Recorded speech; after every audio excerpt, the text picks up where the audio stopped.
त्यांचे आणि आमचे विचार हे मोठ्या प्रमाणात मेळ खातात। त्यामुळे सरकारसोबत त्यांना ठेवण्यात आम्हाला निश्चितपणे रस आहे, आम्हाला आनंद आहे आणि महापालिकेच्या निवडणुकीमध्ये जिथे शक्य असेल तिथे आम्हाला सोबत येता आलं तर आम्ही प्रयत्न करू। कारण हे सगळे पक्ष त्यांचे ट्रोलर माशी शिंकली तरी देखील मला दोषी ठरवायचे, अतिशय असभ्य भाषेत ते बोलायचे। त्यामुळे साहजिक लोकांची सहानुभूती मला मिळाली आणि दुसरं मी यांचे आभार याकरता मानेन की यांनी मला लढण्याची ताकद दिली। पहिल्यांदा तर मी त्यांचे आभार मानेन, कारण त्यांनी जे सातत्याने मला टार्गेट केलं त्यामुळे लोकांच्या मनात माझ्याबद्दल एक सिंपथी तयार झाली। लोकांना असं वाटलं की माझ्याशी अनफेअर वागतायत ते, कारण हे सगळे पक्ष त्यांचे ट्रोलर माशी शिंकली तरी देखील मला दोषी ठरवायचे, अतिशय असभ्य भाषेत ते बोलायचे। त्यामुळे साहजिक लोकांची सहानुभूती मला मिळाली आणि दुसरं मी यांचे आभार याकरता मानेन की यांनी मला लढण्याची ताकद दिली। माझ्या मनामध्ये आपल्याला लढून यांना हरवायचं आहे, यांना यांची जागा दाखवायची आहे हा विश्वास तयार केला। त्यामुळे त्यांच्या त्या वागण्यामुळे मला मानसिक त्रास नक्कीच झाला, पण माझं नुकसान झालं नाही, त्याच्यामुळे माझा फायदा झाला। जेव्हा तुम्ही विरोधी पक्षनेते होतात विधानसभेत मला एक भाषण आठवतं, ज्ञानेश्वर महाराजांची एक रचना तुम्ही वाचून दाखवली होती। काट्याच्या आणीवर वसवली 3 गावं, 2 ओसाड, 1 वसेची ना।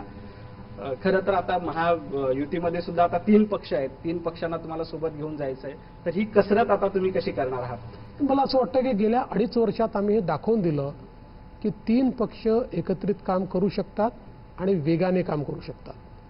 त्यामुळे आता ते काही नवीन नाही आहे, आमच्यात चांगला समन्वय आम्ही करून दाखवू। आणखी एक, आपण लोकसभेला राज ठाकरे यांनी पाठिंबा दिला महायुतीला, विधानसभेत राज ठाकरेंना फार यश मिळालं नाही, परंतु काल त्यांनी जाहीरपणे अभिनंदन केलं आणि आम्ही सरकारसोबत राहू। तर भविष्यामध्ये येणाऱ्या काळात मुंबई महापालिकेच्या निवडणुका आहेत, या सगळ्याच्या पार्श्वभूमीवर राज ठाकरे आणि महायुती असं काही वेगळं कॉम्बिनेशन होऊ शकतं? खरं म्हणजे तुम्ही बघा की मुळात लोकसभेमध्ये त्यांनी आम्हाला खुल्या दिलाने पाठिंबा दिला होता आणि आम्हाला फायदा देखील त्याचा झाला।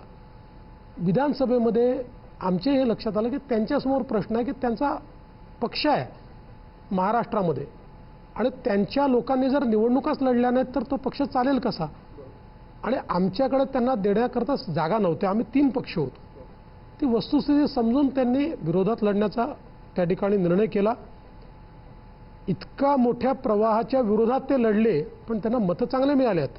आपण बघा त्यांच्या अनेक उमेदवारांनी अतिशय चांगले मतं घेतलेले आहेत आणि मला असं वाटतं की त्यांचे आणि आमचे विचार हे मोठ्या प्रमाणात मेळ खातात।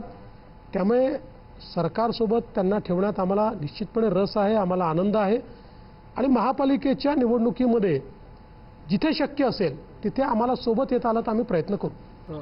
विधानसभा लोकसभा दोन्ही नेत्यांच्या निवडणुका झाल्या, महाराष्ट्रात जवळपास 3-3.5 वर्ष झालेत महापालिकेच्या निवडणुका होत नाहीत, जिल्हा परिषदेच्या स्थानिक स्वराज्य संस्थांच्या निवडणुका आहेत। लोकांना अपेक्षा आहे आता, तर ही सगळी रखडलेली प्रोसेस आता येत्या काही दिवसात पूर्ण होऊन जाईल? आम्हालाही अपेक्षा आहे, कारण एका सुदृढ लोकशाहीमध्ये स्थानिक स्वराज्य संस्थाच्या निवडणुका न होणं हे चुकीचं आहे। सुप्रीम कोर्टात ते अडकलेलं आहे।